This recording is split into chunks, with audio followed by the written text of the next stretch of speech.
ایک پرکیف ہستی۔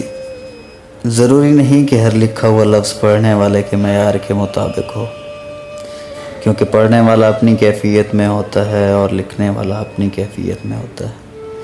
میں ناقص محرر ہونے کے بعد بھی کچھ تحریر کرنے کی گستاخی کرنے لگا ہوں۔ مراد یہ کہ چند ساعتوں کی رفاقت میں حماقت کا مرتکب ہونے لگا ہوں۔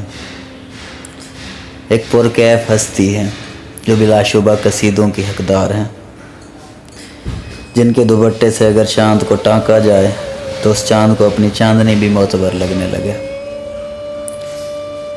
اس دوپٹے سے حجاب اور بھی حسین اور مقدس لگے۔ ان کی باحیا آنکھیں اس مصور کی کبریائی کی علانیہ عکاسی کریں۔ ان کی پرنم آنکھیں جیسے صبح کی شبنم پلکوں کی سیڑھیوں سے اتر رہی ہو، اور وہی شبنم اپنی زیست کو ترسنے لگے۔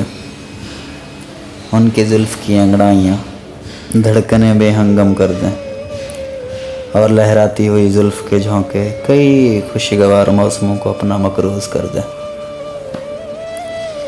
ان کی گفتار سے کوئل کی کوک پہ تالے لگ جائیں۔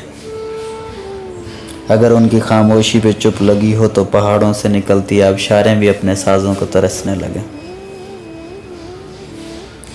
اس قدر مقدس ہستی ہیں کہ ہر ایک اہل نظر کی خواہشات کا شاہکار ہوں جیسے، اور ان سے قربت کے تقاضے دل کے دبستان میں لاوارث کیے ہوئے ہوں جیسے۔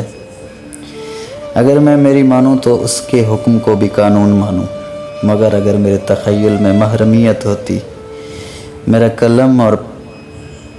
قلم پاکیزگی اور غیرت کے ہاتھوں بکا نہ ہوتا، تو میں سر تا پاؤ ہر ایک وصف کی تفصیل کرتا۔